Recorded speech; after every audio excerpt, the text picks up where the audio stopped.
అంతకుముందు కేసీఆర్ కాళేశ్వరంని ప్రపంచంలోనే 7వ అద్భుతం అని చెప్పి అందరం కాళేశ్వరం చూడాలి, కాళేశ్వరంని ఆదర్శంగా తీసుకోవాలి, అదొక ప్రపంచానికి 7వ అద్భుతంగా కీర్తి ఎత్తుకున్నటువంటి కేసీఆర్ ఇవాళ వాళ్ళ నిర్వాహకం చూసి మేడిగడ్డని కేసీఆరే ఇవాళ స్వయంగా బొందలగడ్డ అన్నటువంటి పరిస్థితి.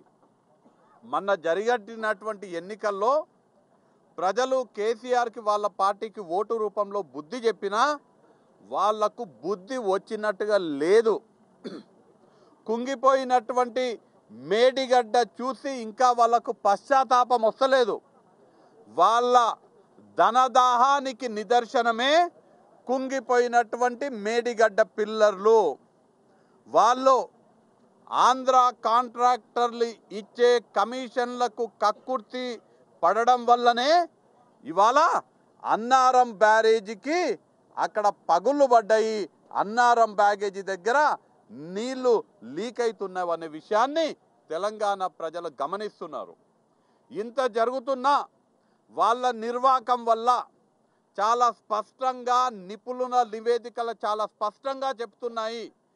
ప్లానింగ్లో లోపం వల్ల, కన్స్ట్రక్షన్లో లోపం వల్ల, ఆపరేషన్ అండ్ మెయింటెనెన్స్ లోపం వల్లనే ఈ మేడిగడ్డకు చెందినటువంటి పిల్లర్లు కుంగిపోయినాయి అనే మాట చెప్పడం జరుగుతుంది. మేడిగడ్డలో ఉన్న పిల్లర్లు కుంగిపోవడమే గాక మేడిగడ్డకు ఎగువన దిగువన ఉన్నటువంటి ప్రాజెక్టులు కూడా, కాళేశ్వరంలో భాగమైనటువంటి ప్రాజెక్టులు కూడా అదే స్ట్రక్చర్స్ తోటి అదే మెథడాలజీ తోటి కట్టడం జరిగింది. కాబట్టి మిగతావన్నీ కూడా ఏ విధంగా అయితే మేడిగడ్డ పిల్లర్లు కుంగిపోయినాయో మిగతా స్ట్రక్చర్లు కూడా అదే విధంగా కుంగిపోయేటువంటి ప్రమాదం ఉన్నది అని చాలా స్పష్టంగా అందరూ నిపుణులు కూడా చాలా స్పష్టంగా అధికారికంగా కూడా తెలియజేయడం జరిగింది. ఇంత జరిగినా కూడా మళ్ళా 10 సంవత్సరాలు తెలంగాణ ప్రజలని మోసం చేసినటువంటి ఈ బీఆర్ఎస్ నాయకులు, తెలంగాణ రాష్ట్రాన్ని దోచుక తిన్నటువంటి ఈ బీఆర్ఎస్ గజ దొంగలు మళ్ళా తెలంగాణ ప్రజలని మోసం చేయనికే ఇవాళ చెలో మేడిగడ్డ పేరుతోటి కొత్త డ్రామాలు ఆడుతున్నారు. వాళ్ళ ఈ డ్రామాలని తెలంగాణ ప్రజల ముందు బహిర్గతం చేయాలనే ఉద్దేశంతో, వాళ్ళ బండారం బయట పెట్టాలనే ఉద్దేశంతో, తెలంగాణ ప్రజలకి వాస్తవాలు వివరించాలనే ఉద్దేశంతో ఇవాళ సభ్యులం అందరం కూడా ఇవాళ చెలో పాలమూరు రంగారెడ్డి ఎత్తిపోతల సందర్శనం చేయడం జరిగింది. మీరందరూ కూడా చూస్తున్నారు ఇక్కడ ఏ విధంగా పేరుకేమో బయటికి పాలమూరు ప్రాజెక్ట్ రంగారెడ్డి ఎత్తిపోతల ప్రాజెక్టు పూర్తి చేసినామో, మేం పాలమూరు జిల్లాని సస్యశ్యామలం చేసినామనే మాట చెప్తున్నారు. కానీ అవన్నీ అబద్ధాలే అని ఇవాళ మనందరికి కూడా కళ్ళ ముందు సాక్ష్యంగా ఇక్కడ ఉన్నటువంటి ఈ కర్వెన్న రిజర్వాయరే సాక్ష్యంగా మన ముందు ఉన్నది. కర్వెన్న రిజర్వాయర్కి ఇప్పటి కూడా ఈ పాలమూరు రంగారెడ్డి ద్వారా ఒక్క చుక్క నీళ్లు కూడా ఈ రిజర్వాయర్కు వచ్చేటువంటి పరిస్థితి లేదనేది మనం గమనిస్తున్నాము. దక్షిణ తెలంగాణలో ఉన్నటువంటి ఈ పాలమూరు రంగారెడ్డి ఎత్తిపోతల పథకాన్ని పూర్తిగా నిర్లక్ష్యం చేసి, వాస్తవానికి 2015 సంవత్సరంలో ఈ ప్రాజెక్టు ప్రారంభమైతే 3 సంవత్సరాలలో పూర్తి చేస్తా అని హామీ ఇచ్చినటువంటి కేసీఆర్ ఇందాక మా మండలాధ్యక్షుడు చెప్తుండే ఇక్కడనే కుర్చీ వేసుకొని కూర్చొని నేను ఈ పనులు పూర్తి చేపిస్తా దగ్గరుండి అని చెప్పినటువంటి కేసీఆర్ ఇవాళ పనులు ఎంత నాసిరకంగా ఎంత అసంపూర్తిగా ఉన్నాయో మన కళ్ళ ముందు సాక్ష్యంగా ఇక్కడ కర్వెన రిజర్వాయర్ మన ముందు కనిపిస్తున్నది. పాలమూరు రంగారెడ్డి ఎత్తిపోతల పథకం ద్వారా 12,42,000 ఎకరాలకి నీళ్ళు అందించాల్సిన అవసరం ఉంటే షాద్నగర్లో 79,996 ఎకరాలు, దేవరకద్ర నియోజకవర్గంలో 46,000 ఎకరాలు, జడ్చర్ల నియోజకవర్గంలో 1,12,000 ఎకరాలు, నారాయణపేట నియోజకవర్గంలో 67,000, మక్తల్ నియోజకవర్గంలో 63,000 ఎకరాలు, కొడంగల్ నియోజకవర్గంలో 1,17,000 ఎకరాలకు నీళ్ళు అందించాల్సి ఉంటే ఒక్క చుక్క నీరిచ్చినటువంటి పాపాన కూడా ఈ టీఆర్ఎస్ ప్రభుత్వం పోలేదు. ఇవాళ చాలా స్పష్టంగా మొదటి నుంచి కూడా మన దక్షిణ తెలంగాణకి జీవన ధార అయినటువంటి కృష్ణా నదిలో మనకి రావాల్సినటువంటి వాటాని సాధించలేకపోయిన అసమర్థుడు మన మాజీ ముఖ్యమంత్రి కేసీఆర్. వాస్తవానికి మన దక్షిణ తెలంగాణలో ఉన్నటువంటి మన తెలంగాణ ప్రాంతం కృష్ణా బేసిన్లో 68.5% క్యాచ్మెంట్ ఏరియా ఉంటే మన ఉమ్మడి రాష్ట్రానికి కేటాయించబడినటువంటి 812 టీఎంసీలలో మనకు ధర్మంగా కేసీఆర్ నిజంగా మన హక్కుల కోసం పోరాటం చేసే నిజమైన ముఖ్యమంత్రి అయ్యుంటే, ఆ రోజు ఆ విధంగా వ్యవహరించి ఉంటే, నిజంగా సమర్థుడైతే మనకు కృష్ణా నదీ జలాలలో 577 టీఎంసీలు మనకు దక్కాలి, మన రాష్ట్రానికి, మన తెలంగాణకి దక్కాలి. కానీ కేసీఆర్ యొక్క అసమర్థత వల్ల మనకు కేవలం 299 టీఎంసీలు మాత్రమే మనకు దక్కినాయి. మనకు 200 టీఎంసీ వాటాని ఒప్పుకున్నటువంటి దుర్మార్గపు ముఖ్యమంత్రి కేసీఆర్. ఖచ్చితంగా కేసీఆర్కి మన ప్రాంత రైతుల శాపం తగులుతుందని ఈ సందర్భంగా తెలియజేస్తున్నా. మనకు రావాల్సినటువంటి వాటాని సాధించడంలో విఫలమైండు కేసీఆర్. మనకు వాటా వచ్చింది 299 టీఎంసీలు మాత్రమే.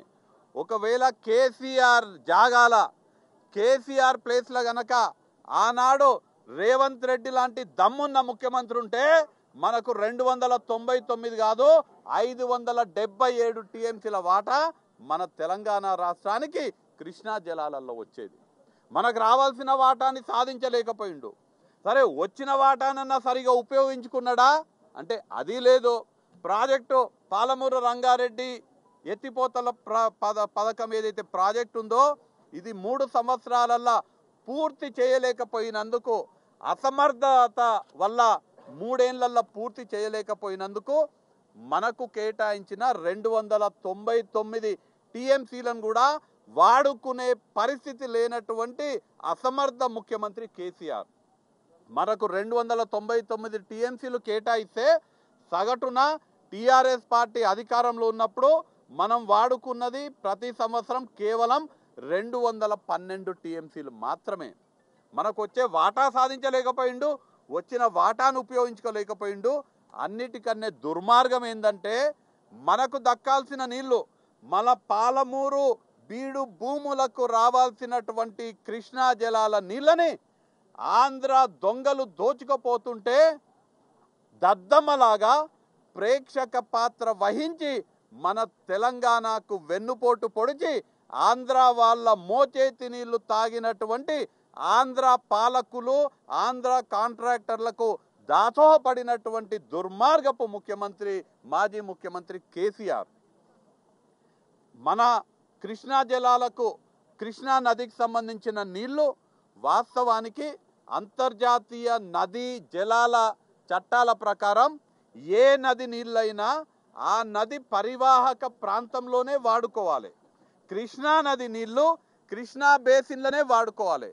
కానీ ఆంధ్ర వాళ్ళు మన నీళ్లు దోచుకుపోనీకే సంగమేశ్వర రాయలసీమ ఎత్తిపోతల పథకం ద్వారా పోతిరెడ్డిపాడు సామర్థ్యాన్ని పెంచి రోజు 92,800 క్యూసెక్కులను దోచుకుపోతూ సంగమేశ్వర ద్వారా 3 టీఎంసీలు, రాయలసీమ ఎత్తిపోతల ద్వారా 11 టీఎంసీల నీటిని, మనకు దక్కాల్సినటువంటి నీటిని, మన కృష్ణా బేసిన్కి దక్కాల్సినటువంటి కృష్ణా నది జలాలని కృష్ణా నది నుంచి పెన్నా బేసిన్కి తీసుకుపోతుంటే కూడా ఏమాత్రం కూడా చావ లేకుండా, చలనం లేకుండా, ఏమాత్రం కూడా స్పందించినటువంటి మన ప్రాంత ప్రజలకు వెన్నుపోటు పొడిచినటువంటి వ్యక్తి కేసీఆర్. ఆనాడు వీళ్ళు సంగమేశ్వర రాయలసీమ టెండర్లు పిలిచినప్పుడు ఆగస్టు 2020 సంవత్సరం నేను స్వయంగా కాంగ్రెస్ పార్టీ తరఫున నాటి ముఖ్యమంత్రి కేసీఆర్ గారికి నేను ఉత్తరం రాసిన. వాళ్ళు టెండర్లు పిలుస్తున్నారు, రేపు ఢిల్లీలో 5వ తారీఖు నాడు ఎపెక్స్ కమిటీ మీటింగ్ ఉంది. మీరు ఆ ఎపెక్స్ కమిటీ మీటింగ్కి పోయి ఆ టెండర్లని రద్దు చేయించండి అని నేను ముఖ్యమంత్రి గారికి రిక్వెస్ట్ చేస్తూ విన్నపం చేస్తూ నేను ఉత్తరం రాసిన. కానీ కేసీఆర్ ఉద్దేశపూర్వకంగా రోజా పెట్టినటువంటి చేపల పులుసు, రోజా వడ్డించినటువంటి అదేంది రాగి ముద్ద తిని రోజా మెప్పు కోసం ఆడ రాయలసీమని రతనాల సీమ చేస్తా అని రోజాకిచ్చిన మాట కోసం, రోజా ఒక సినిమాలో యాక్ట్ చేసే రోజాకిచ్చిన మాట కోసం మన పాలమూరు బిడ్డలకు శాపమయ్యిండు ఈ కేసీఆర్. ఆనాడు రోజాకిచ్చిన మాట కోసం ఎపెక్స్ కౌన్సిల్ మీటింగ్కి పోకుండా ఆ టెండర్లని రద్దు చేయకపోవడం వల్ల మనకు దక్కాల్సినటువంటి 11 టీఎంసీల నీళ్లు, పాలమూరుకు దక్కాల్సిన నీళ్లు ఆంధ్ర వాళ్ళు దోచుకొని పెన్నా బేసిన్కి తీసుకుపోయేలా చేసినటువంటి దుర్మార్గుడు ఈ కేసీఆర్. దక్షిణ తెలంగాణ వాటాని సాధించుకోలే, వచ్చిన వాటాను ఉపయోగించుకోలే. ఆంధ్రోళ్ళు మన నీళ్ళని దొంగతనం చేస్తుంటే ప్రేక్షకుడిగా చూస్తూ ఊరుకున్నాడు. మన దక్షిణ తెలంగాణని పూర్తిగా ఎడారిగా మార్చే కుట్రలో భాగంగా కేసీఆర్ మన పైన పగబెట్టుకున్నాడు. దక్షిణ తెలంగాణనేమో ఆ విధంగా చేసిండు. సరే, ఉత్తర తెలంగాణలో ఏమన్నా చేసిండంటే లక్షల కోట్ల రూపాయల కమిషన్లు తీసుకొని అక్కడున్నటువంటి కాళేశ్వరం ప్రాజెక్ట్ నిర్మిస్తున్నాని మనందరికీ బూటకపు మాటలు చెప్పి ఇవాళ మనం చూస్తున్నాము ఏ విధంగా మేడిగడ్డని బొందబెట్టినరో మనం చూస్తున్నాము. అక్కడ నిధులు మొత్తం పూర్తిగా మన నిధులు, మన పైసలు తెలంగాణ ప్రజల పైన దాదాపు 8 లక్షల కోట్ల రూపాయల అప్పు భారం మోపి ఆయనే చెప్పిండు, నేనే ఇంజనీర్ని, నేనే డిజైన్ చేసిన కాళేశ్వరం అని చెప్పినటువంటి కేసీఆర్ ఇవాళ నువ్వు డిజైన్ చేసి నువ్వు కట్టినటువంటి కాళేశ్వరంలో భాగమైనటువంటి మేడిగడ్డ పిల్లర్లు ఎట్లా కుంగిపోయినవో చూసుకోండి అనే మాట తెలియజేస్తూ దక్షిణ తెలంగాణని నాశనం చేసిండ్రు. ఉత్తర తెలంగాణలో లక్షల కోట్ల అవినీతి చేసి మేడిగడ్డ ఇవాళ మళ్ళా ప్రజలని మోసం చేసేటట్టుగా మళ్ళా ప్రయత్నం చేస్తుండ్రు. ఇవాళ నేను ఇక్కడ ఉన్నటువంటి మా సహచర శాసన సభ్యుల సాక్షిగా నేను ఇవాళ కేసీఆర్కి, వాళ్ళ నాయకులకి, బీఆర్ఎస్ పార్టీకి హెచ్చరిక చేస్తున్నా. కాంగ్రెస్ పార్టీ తరపున జిఎంఆర్ గారి తరపున, వీర్లపల్లి శంకర్ గారి తరపున, వాకేటి శ్రీహరి ముదిరాజు గారి తరపున, పర్ణికమ్మ తరపున, అనిరుద్ రెడ్డి గారి తరపున, మా ఎన్ఎం శ్రీనివాస్ రెడ్డి గారి తరపున, మొన్న మీరు ప్రజలని మోసం చేసే ప్రయత్నం చేస్తే ఓటుతో బుద్ధి చెప్పిండ్రు మన అసెంబ్లీ ఎలక్షన్లప్పుడు. ఇప్పుడు కూడా మళ్ళా చలో మేడిగడ్డ అని అక్కడికి పోయి అబద్ధపు మాటలు చెప్పి మళ్ళా ప్రజలని మోసం చేసే ప్రయత్నం చేస్తే మొన్న ఓట్లతో ప్రజలు బుద్ధి చెప్పిండ్రు. ఈసారి ఏట్లతోటి బుద్ధి చెప్తారు మీకు. మీరు అబద్ధపు మాటలు మాట్లాడి దుష్ప్రచారాలు చేసి మా ప్రజానాయకుడు, ప్రజాపాలన అందిస్తున్నటువంటి ముఖ్యమంత్రి రేవంత్ రెడ్డి గారి పైన నిరాధారమైనటువంటి ఆరోపణలు చేస్తే మళ్ళా చెప్తున్నా, మొన్న ఓట్లతో బుద్ధి చెప్పినటువంటి ప్రజలు మీకు ఈసారి ఏట్లతో బుద్ధి చెప్తారు. మీరు ఏ ఊరికొచ్చినా ఎక్కడికి వచ్చినా మిమ్మల్ని తెలంగాణలో మీరు ఏడికి పోయినా ప్రజలు మిమ్మల్ని తరిమి కొట్టే పరిస్థితి వస్తుందని మా శాసనసభ్యులు అందరి తరఫున మీకు హెచ్చరికలు జారీ చేస్తున్నాము.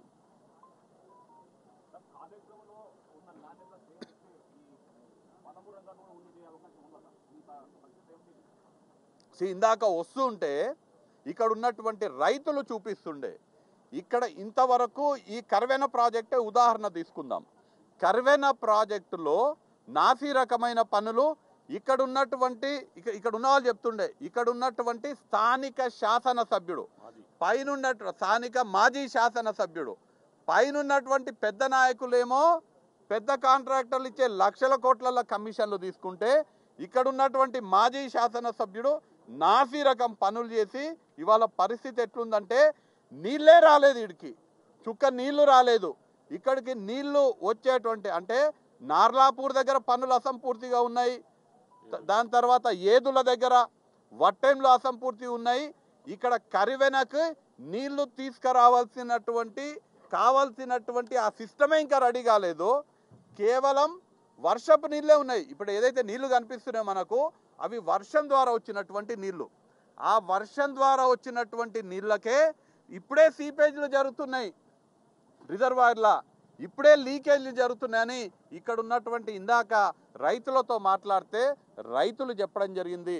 దాని ద్వారా చాలా స్పష్టంగా కనిపిస్తున్నది, వీళ్ళు ప్రాజెక్టులు కట్టింది బీఆర్ఎస్ ప్రభుత్వం, కేసీఆర్ కుటుంబ సభ్యులు, అయ్యా కొడుకు బిడ్డ అల్లుడు వీళ్ళందరూ కలిసి ప్రాజెక్టులు కట్టింది మన దాహం, మన రైతుల మన పొలాల దాహం తీర్చనికే కాదు, వాళ్ళ ధనదాహం తీర్చుకోనికే మాత్రమే ప్రాజెక్టులు కట్టినరు. రైతులకు నీళ్ళు ఇవ్వాలనేది వీళ్ళ ఉద్దేశం కాదు, వాళ్ళ జేబులు నింపుకోవడమే వాళ్ళ ఉద్దేశము. అందుకే నాసి రకం పనులు చాలా స్పష్టంగా ఏ నివేదిక చూసినా కానీ, ఉదాహరణకి ఇది నేషనల్ డ్యామ్ సేఫ్టీ అథారిటీ నివేదిక చాలా స్పష్టంగా రెండవ పాయింట్లో ఉంటుంది. ఇది planning, design, quality control, operation and maintenance లోపం వల్ల మేడిగడ్డ పిల్లర్లు కుంగిపోయినవని. మేడిగడ్డనే కాదు, మిగతా కాళేశ్వరంలో ఉన్న అన్ని కూడా అదే రకంగా కట్టింది కాబట్టి అన్ని కూడా కుంగిపోయే ప్రమాదం ఉందని చెప్పిండ్రు. అదే పరిస్థితి వాళ్ళు కట్టిన పాలమూరు రంగారెడ్డి ప్రాజెక్టు కూడా అదే పరిస్థితి. మన తల మీద తెలంగాణ రాష్ట్ర ప్రజలపైన 8 లక్షల కోట్ల భారం మోపి వాళ్ళ ధనదాహాన్ని తీర్చుకున్నారు. అందుకే ప్రజలు మొన్న వాళ్ళకు బుద్ధి చెప్పిండ్రు, ఈసారి మళ్ళీ ఏట్లతోటి బుద్ధి చెప్తారు.